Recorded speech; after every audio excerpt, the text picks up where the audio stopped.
سيدنا محمد صلى الله عليه وسلم وبعد مقام محمود. إن الحمد لله نحمده ونستعينه ونستغفره ونعوذ بالله من شرور أنفسنا وسيئات أعمالنا ومن يضلل فلا مضل له ومن يضلل فلا هادي له. أشهد أن لا إله إلا الله وأشهد أن محمدا عبده ورسوله.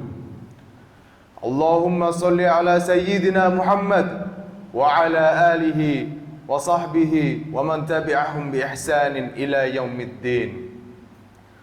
وقال الله تعالى في كتابه الكريم: أعوذ بالله من الشيطان الرجيم بسم الله الرحمن الرحيم. يا أيها الذين آمنوا اتقوا الله حق تقاته ولا تموتن إلا وأنتم مسلمون. Sadaqallahul azim. Hadirin sidang Jumat rahimakumullah. Pada kesempatan Jumat kali ini,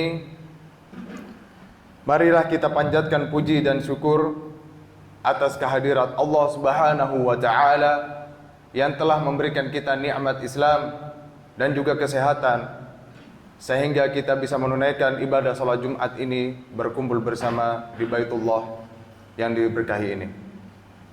Salawat serta salam kita curahkan kepada baginda Nabi Muhammad sallallahu alaihi wasallam yang telah membawa kita dari zaman kegelapan hingga ke zaman terang benderang seperti sekarang ini. Hadirin sidang Jumat rahimakumullah, ada salah satu kisah yakni dahulu di zaman Nabi Muhammad sallallahu alaihi wasallam, beliau pernah bermimpi. Ya, dari salah satu mimpinya itu, dia bermimpi dari kelima jarinya ini mengeluarkan susu. Yang dimana susu ini para sahabat berlomba-lomba untuk mengambilnya, tetapi yang paling banyak mengambil susu ini adalah sahabat Umar bin Khattab radhiyallahu anhu. Dan kemudian para sahabat pun bertanya, "Ya Rasulullah, apa makna daripada mimpimu ini?" Kemudian Rasulullah sallallahu alaihi wasallam menjawab, "Makna daripada mimpiku ini adalah ini susu yang keluar daripada jariku adalah ilmu yang aku bagikan kepada kalian para sahabatku. Tetapi Umar bin Khattab radhiyallahu anhu adalah seseorang yang paling banyak mengambil ilmu ini." Kemudian pada satu hari Umar bin Khattab dan Rasulullah sallallahu alaihi wasallam duduk berdua, dan Rasulullah sallallahu alaihi wasallam mewasiatkan kepadanya, "Wahai Umar, tatkala suatu hari aku telah wafat dan juga Abu Bakar telah wafat, maka engkau akan menjadi seorang khalifah. Di masa pemerintahanmu nanti akan datang seorang dari Yaman yang bernama Uwais Al-Qarni." Dan Rasulullah sallallahu alaihi wasallam menyuruh Umar bin Khattab untuk meminta doa kepada Uwais Al-Qarni, karena Uwais Al-Qarni ini doanya makbulah. Pada satu ketika Umar bin Khattab telah menjabat sebagai khalifah. Telah lama menunggu, dari tahun ke tahun, dari musim haji ke musim haji, tidak ada seorang pemuda yang bernama Uwais Al-Qarni ini datang. Setiap kali ada rombongan dari Yaman, dia bertanya, "Apakah di antara dari kalian ada yang bernama Uwais Al-Qarni?" Namun rombongan itu menjawab, "Ya Amirul Mukminin, di antara kami tidak ada yang bernama Uwais Al-Qarni." Kemudian akhirnya terus menunggu dan terus menunggu. Dan bisa dibilang pada saat umurnya sudah tua, ya, menjelang separuh usianya, kemudian datanglah lagi rombongan dari Yaman yang ingin menunaikan ibadah haji.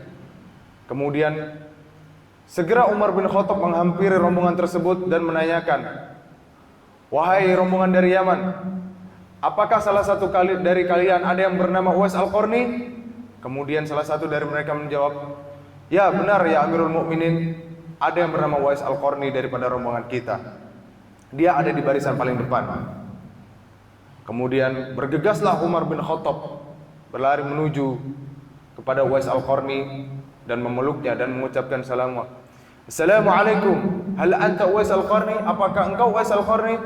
Kemudian jawab Uwais Al-Qarni, ajal, innani Uwais Al-Qarni ya Amirul Mukminin. Ya, saya adalah Uwais Al-Qarni ya Amirul Mukminin. Kemudian Umar bin Khattab radhiyallahu anhu berkata, engkau adalah orang yang selalu diceritakan oleh baginda Rasul sallallahu alaihi wasallam. Bolehkah aku meminta satu permintaan kepadamu wahai Uwais Al-Qarni? Kemudian Uwais Al-Qarni menjawab, ya Amirul Mukminin, innani ma 'indi ay syai'. Sesungguhnya aku tidak memiliki apa-apa. Aku adalah orang miskin, aku fakir. Tetapi kemudian Uwais Al-Qarni pun bertanya kepada Amirul Mukminin, lantas apa yang engkau minta kepadaku ya Amirul Mukminin? Yang aku minta ini adalah sebuah doa. Ud'uuni lidukhulil jannah, doakan aku untuk masuk surga. Kemudian didoakanlah sang Amirul Mukminin. Setelah itu Amirul Mukminin bertanya, lantas siapakah dirimu Uwais Al-Qarni? Aku hanyalah seorang pemuda dari Yaman dan aku tidak memiliki apa-apa. Tetapi aku memiliki sang ibu, yang dimana di saat ibuku meminta sesuatu, memerintahkanku untuk mengerjakan sesuatu, aku tidak pernah membantahnya. Dan aku selalu mengerjakan perintah ibuku. Hadirin sidang Jumat rahimakumullah, mari kita mengkaji bersama bahwasannya betapa pentingnya birrul walidain ini. Karena birrul walidain ini adalah salah satu pintu keberkahan yang dibukakan oleh Allah Subhanahu wa taala. Sebagaimana firman Allah dalam surat Al-Isra ayat 23 dan 24. A'udzu billahi minasyaitonir rajim. Bismillahirrahmanirrahim. Wa qada rabbuka alla ta'budu illa iyyahu wa bil walidaini ihsana imma yablughannaka 'indakal kibru ahaduhuma aw kilahuma wa la taqul lahumā uffin wa la tanharhumā wa qul lahumā qawlan karīmā wakhfid lahumā janāhal dhulli min rahmati wa qul rahmati wa qul rabbi irhamhumā kamā rabbayānī shaghīrā. Yang artinya adalah Allah memerintahkan kepada kita, janganlah sekali-sekali engkau mendoakanku atau beribadah selain kepadaku, dan patuhilah kedua orang tuamu. Ya. Jikalau dia dalam pengasuhan kalian, yakni umurnya sudah berlanjut usia, maka jangan sekali-sekali engkau katakan perkataan ya, melainkan katakanlah perkataan yang terhormat kepada kedua orang tua kita, dan doakanlah kedua orang tua kita, yang dimana doanya adalah, ya Allah, lindungilah kedua orang tua kami dan sayangilah kedua orang tua kami sebagaimana mereka menyayangi kami saat kecil. Dan dalam hadis pun juga dikatakan daripada Abdullah bin Mas'ud, dia bertanya kepada Nabi Muhammad sallallahu alaihi wasallam, ya Rasulullah, apakah amalan yang paling penting itu?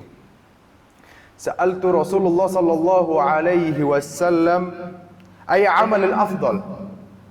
Faqala Rasulullah sallallahu alaihi wasallam as-salati fi waqtihi. Salat tepat pada waktunya. Qala qultu thumma. Kemudian Abdullah bin Mas'ud pun bertanya lagi, apa lagi ya Rasulullah?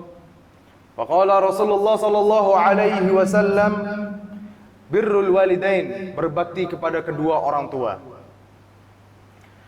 Qala qultu thumma ay. Kemudian Abdullah bin Mas'ud pun bertanya lagi, dan Rasulullah sallallahu alaihi wasallam menjawab, qala jihadu fi sabilillah. Yang dimana perlu kami ketahui bahwa birrul walidain ini adalah prioritas utama dan masalah paling penting dalam Islam. Karena ridho orang tua itu juga ridho Allah. Ya. Tidak layak seorang hamba mendapatkan ridhonya Allah jika hamba tersebut menghardik orang tuanya dan tidak menghormati kedua orang tuanya, bahkan menelantarkannya. Na'udzubillah min dzalik. Maka dalam hadis pun disebutkan, ya, ridallahu ridul walid, fasuhtullahu suhtul walid. Maka ridhonya orang tua itu adalah ridhonya Allah, dan murkanya Allah itu adalah murkanya kedua orang tua kita. Dan ketika orang tua kita murka, maka niscaya tidak akan pernah kita mencium aroma surga. Ya, karena sebagaimana kita ketahui, orang tua itu adalah salah satu wasilah atau penyambung kepada Allah Subhanahu wa taala. Doanya makbul. Jikalau kita menghardiknya, kita berbuat seenaknya kepada orang tua kita, maka Allah tidak segan-segan akan langsung mengazabnya di dunia. Tetapi jika sebaliknya, kita mematuhinya, kita merawatnya hingga dilanjut usianya, selalu mendoakannya, menyantuninya, maka insya Allah Allah akan lapangkan segala rezeki bagi kita. Aqulu qawli hadza fa astaghfiru lakum fastaghfiruhu innahu wal ghafurur rahim.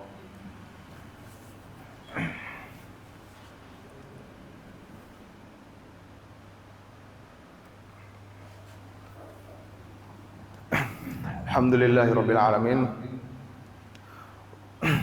Alhamdulillah nahmaduhu wa nastaghfiruhu wa nastaghfiruh wa na'udzu billahi min shururi anfusina wa min sayyiati a'malina.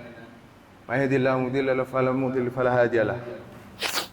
Asyhadu an la ilaha illallah, asyhadu anna Muhammadan 'abduhu wa rasuluh. Allahumma shalli ala sayyidina Muhammad wa ala alihi wa ashabihi wa man tabi'ahum bi ihsanin ila yaumiddin. Hadirin sidang Jumat rahimakumullah.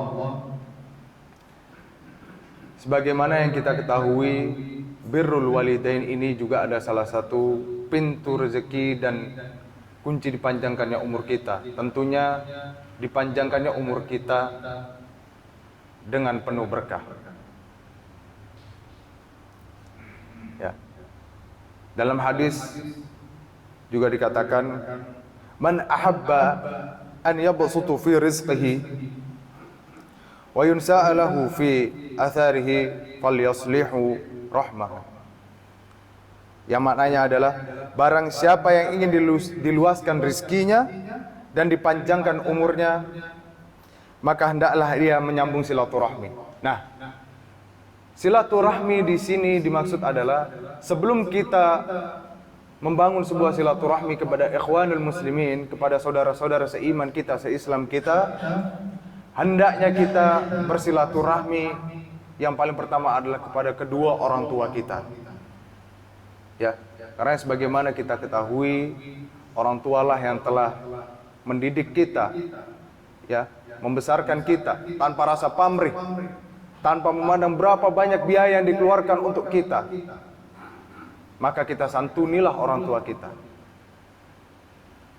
Jangan sampai kita melihat orang tua kita kelaparan. Mau sesibuk apapun kita, mau sesukses apapun kita, mau sejauh apapun kita merantau, tetap jikalau orang tuanya masih ada, maka santunilah orang tua kita. Tetapi terkadang timbul pertanyaan, bagaimana kita bisa berbakti kepada orang tua kita kalau orang tua kita telah tiada? Maka caranya adalah senantiasa mendoakannya ketika setelah selesai sholat 5 waktu, ataupun sholat tahajud, ataupun sholat duha. Ya, bersedekah, mengatasnamakan kedua orang tua kita kalau sudah tiada, atau salah satunya sudah tiada, kita juga bisa bersedekah mengatasnamakannya. Dan juga mungkin jika ada orang tuanya mempunyai utang, maka segera lunasilah. Karena yang pertama, amalan yang tidak pernah terputus hingga kita meninggal nanti adalah doa daripada anak yang soleh dan juga sedekah. Ya, jadi doa ini selalu menemani orang tua kita di alam kubur sana, menjadi penyejuk. Ibaratnya kalau kita sekarang seperti AC atau kipas, ya, yang menyejukkan di dalam alam kubur nanti. Dan amalan sedekah ini dia akan menjadi seseorang yang akan menemani orang tua kita tatkala orang tua kita sudah tiada hingga yaumul qiyamah. Dia akan bercengkrama dengan amalan sedekahnya. Maka seringlah kita bersedekah untuk orang tua kita, apalagi yang sudah tiada. Dan melunaskan hutang ini juga membebaskan orang tua kita daripada siksa kubur. Maka sekian yang bisa saya sampaikan pada sidang Jumat kali ini. Aqulu qouli hadza fastaghfir lahu li wa lakum fastaghfiruhu innahu huwal ghafurur rahim. Sebelum kita mengakhiri sidang Jumat ini, mari kita berdoa bersama-sama. Allahumma inni a'udzubika min adzabi jahannam wa min adzabil qabr wa min fitnatul mahyati wal mamat wa min fitnatul masiihid dajjal. Allahumma ighfir lil muslimina wal muslimat wal mu'minina wal mu'minat al ahya'i minhum wal amwat innallaha ghafurur rahim. ربنا اجعلني والإخواننا الذي سابقونا في الدين وفي الإيمان واجعلنا ولا تجعل في قلوبنا غل الذين آمنوا إنك غفور رحيم. ربنا آتنا في الدنيا حسنة وفي الآخرة حسنة وقنا عذاب النار. اللهم إني أسألك علما نافعا ورزقا طيبا وعملا متقبلا. اللهم إني ولوالدي وارحمهما كما ربيانا صغيرا. قولي هذا فاستغفر لكم. سبحان ربك رب العزة عما يصفون وسلام على المرسلين والحمد لله رب العالمين. أقيم الصلاة.